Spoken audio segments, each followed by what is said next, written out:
Bertrand Badi, bonjour. Bonjour.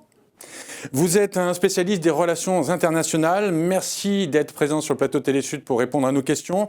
Alors, avant de parler de la situation actuelle, là, aujourd'hui, j'aimerais que l'on revienne sur ce qui a été vu, entendu et dit hier entre les délégations russes d'un côté et ukrainiennes de l'autre, alors que, dans le même temps, les bombardements ont continué dans la périphérie de Kiev et on sait, par des images satellites transmises par les forces américaines, je crois, qu'une colonne de 60 km de véhicules, pas uniquement des chars, mais des véhicules de transport, de matériel, s'approche de la capitale Kiev. Comment peut-on discuter d'un côté et continuer les combats de l'autre ? Cette simultanéité, c'est le propre de toutes les situations conflictuelles, c'est-à-dire on ne négocie pas sans montrer sa puissance et je dirais même ses muscles, et on ne se lance pas dans une opération de force en interrompant complètement la négociation. L'un et l'autre viennent se nourrir réciproquement. Une négociation sans usage de l'intimidation, c'est le risque d'échec et d'être éventuellement mis hors jeu, tandis que l'utilisation de la force sans les négociations, c'est à ce moment-là un risque sans fin et la certitude d'une escalade. Donc, tout se joue sur deux pieds, le pied de la négociation et le pied de la démonstration de force. Le problème est de se demander qui des deux l'emportera finalement. Alors, Vladimir Poutine, lui, a une proposition concrète et il l'a rappelé hier à Emmanuel Macron. Ses exigences sont simples, c'est la démilitarisation de l'Ukraine et la reconnaissance de la Crimée. Est-ce que ce sont des exigences acceptables pour nous, la communauté internationale, l'Europe ? Et si on les acceptait, quelles conséquences elles pourraient avoir dans un futur à moyen, long terme ? Alors, présenté comme ça, c'est difficilement acceptable et par aucune des parties qui actuellement font face à la Russie. Le secret de la réussite diplomatique, c'est de trouver le bon habillage. C'est-à-dire l'annexion de la Crimée, elle a maintenant 8 ans et nul ne songe sérieusement dans la pratique, je ne dis pas dans le droit, de la remettre en cause. Ceci dit, présentée comme telle, ce serait une humiliation et pour l'Ukraine et pour les puissances occidentales de l'admettre formellement et explicitement. De même, la démilitarisation, si c'est quelque chose qui apparaît comme un choix forcé, imposé au peuple ukrainien, à l'État ukrainien et à ses soutiens occidentaux, c'est inacceptable. Si maintenant on s'engage, et c'est la seule voie imaginable, dans la négociation d'un nouveau régime de sécurité en Europe, ce qui est demandé par le Kremlin et ce qui est maintenant de plus en plus admis par les Occidentaux, alors cette démilitarisation pourra prendre une forme moins abrupte, moins provocante et peut-être être la base d'un compromis. Mais là, c'est beaucoup plus difficile. Je crois que plus on s'éloigne de l'immédiatement concret, plus effectivement la définition d'un régime de sécurité en Europe, ça demandera une longue négociation, de longs pourparlers. Dans l'immédiat, l'urgence est obtenir le cessez-le-feu et la question est de se demander sur quelle base la partie russe acceptera ce cessez-le-feu sans perdre de la face, c'est-à-dire quel genre de contrepartie l'Ukraine et ses soutiens pourraient apporter. Là, il va falloir effectivement faire preuve de doigté. C'est toujours dans les phases d'armistice, dans les phases de cessez-le-feu que la négociation est plus délicate. Après, effectivement, ça pourrait être sous forme d'une promesse d'ouverture d'une vraie conférence sur la sécurité en Europe. C'est une des voies possibles. Il y a aussi les conditions même du cessez-le-feu, ça c'est très difficile, sur quelle ligne les troupes peuvent s'arrêter, est-ce qu'il y aura des replis, est-ce qu'il y aura des engagements de retrait à une certaine distance des frontières. Tout ça, c'est le concret immédiat, c'est très difficile à déterminer, mais on voit quelles sont les perspectives possibles. Bertrand Badie, ce qui est concret immédiatement, ce sont les mesures et les actions de l'Europe vis-à-vis de la Russie. Comment vous les analysez, ces mesures? Est-ce que vous pensez qu'elles seront efficaces? Et surtout, est-ce qu'elles sont suffisantes? L'histoire récente montre que les sanctions économiques n'ont pratiquement jamais connu d'efficacité, ni en direction de la Corée du Nord, ni en direction de l'Iran, ni en direction de la Chine, ni en direction de la Russie lorsqu'elle a occupé la Crimée.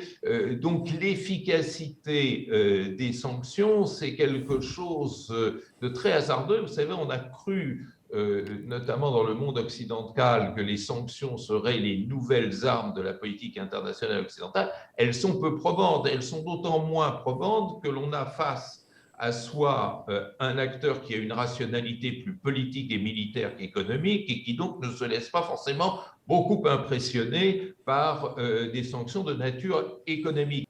Et c'est là que j'ajoute ma troisième question, c'est est-ce qu'elle ne risque pas à un moment d'aller trop loin, c'est-à-dire obtenir l'accord de l'autre, obtenir la cessation de l'usage de la violence par l'autre, c'est éviter non seulement de l'humilier, mais de l'effondrer complètement.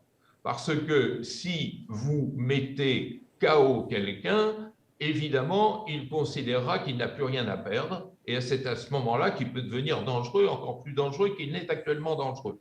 Donc, il faut trouver le bon point d'équilibre, là où l'adversaire sera convaincu que ce qu'il fait lui est très coûteux, mais restera persuadé qu'en faisant la paix, il ne perdra pas tout et il gagnera quelque chose. Et là, le point d'équilibre est difficile à trouver.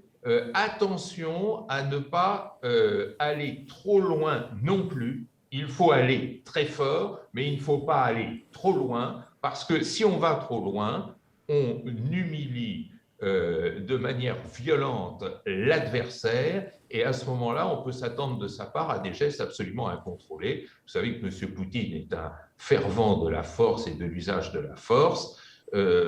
La bête traquée qui se sent en position désespérée peut avoir des réactions d'une très grande violence. Donc il faut faire attention.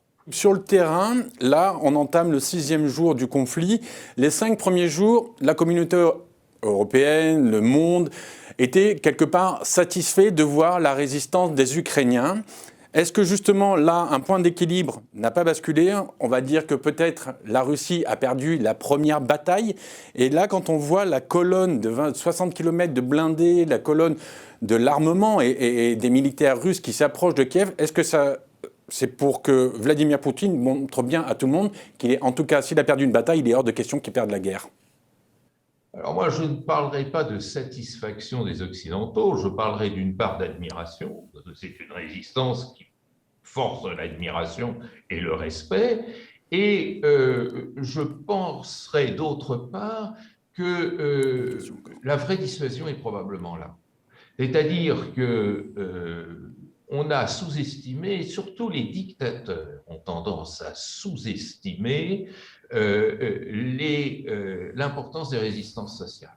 C'est-à-dire le fait que les sociétés civiles ne fassent pas preuve de passivité ou d'indifférence et prennent des risques pour résister. Alors évidemment, cette colonne impressionne. D'ailleurs, si elle existe et si elle s'est laissée photographier, c'était justement pour impressionner. C'est absolument incontestable. Et peut-être qu'un usage massif de la violence finira par venir à bout de la résistance. Mais ce n'est pas si simple. Et tout se joue à ce niveau. C'est-à-dire que peut-être que les chars russes entreront dans Kiev, et là je pense même que la probabilité est assez forte, peut-être que ce pays va subir le joug de l'occupation, mais ce qui s'est passé dans un premier temps, pendant ces 5 premiers jours, montre déjà la capacité de résistance de la société civile ukrainienne, et cette capacité de résistance a toute chance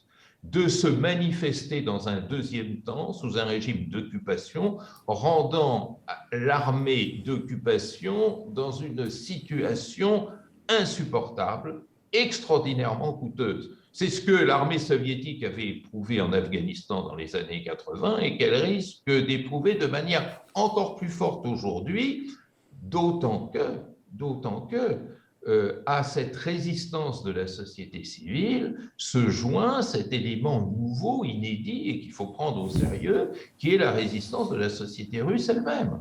D'ailleurs, on voit, comme on n'a jamais vu auparavant, une société russe qui se mobilise contre cette guerre, et pas seulement les gens du peuple qui prennent des risques remarquables, mais aussi des oligarques qui commencent à ruer dans les brancards. Preuve est ainsi apportée que la vraie arme de dissuasion, c'est cette entrée des sociétés sur la scène internationale. Et vous savez, quand les sociétés entrent sur la scène politique, nationale ou internationale, rien ne se passe plus comme prévu.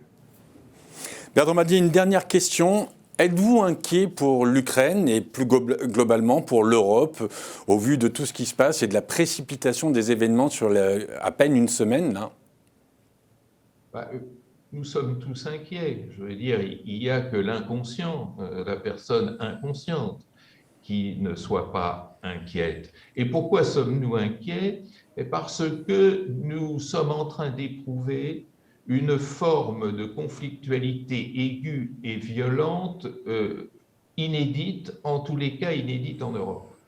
Alors je dis bien en Europe parce que je veux dire que je suis assez agacé personnellement de voir l'indifférence face à des situations comparables au Yémen. N'oubliez pas que toutes les 9 minutes meurt au Yémen un enfant de moins de 5 ans. N'oubliez pas que le conflit yéménite a déjà fait 400 000 morts. Ou au Sahel, où la situation est de plus en plus désastreuse et létale. Ce sont des formes nouvelles de conflictualité dont on ne connaît pas la clé, dont on ne connaît pas le code. La guerre froide était une guerre codifiée. Là, il n'y a pas de code, donc nous sommes dans une situation d'incertitude. Alors, si vous additionnez souffrance et incertitude, ça fait de bonnes raisons, effectivement, d'être tendu dans la situation actuelle. Maintenant, rien n'est désespéré. Je disais tout à l'heure que plus que les sanctions économiques, plus que les rodomontades, il y a d'une part cette diplomatie qui n'est pas éteinte, et là, ceux qui la font durer font preuve aussi de courage, que ce soit sur le terrain ukrainien ou que ce soit sur le plan international. Et il y a cette dynamique sociale, cette résistance sociale qui, à terme, sera, je crois, la base du véritable endiguement. Vous savez, autrefois, on entrait chez l'autre comme dans un moulin parce qu'on savait qu'il suffisait de vaincre l'armée de l'adversaire pour occuper durablement le terrain, voire se l'annexer, voire conquérir de nouveaux territoires. Aujourd'hui, cet activisme des sociétés rend l'occupation possible, mais extrêmement coûteuse. Bertrand Madier, merci beaucoup pour votre analyse et votre expertise. Et bien évidemment, nous vous attendons avec grand plaisir et nous vous accueillerons avec grand plaisir sur Télé Sud. À très bientôt. Merci beaucoup. Merci à vous.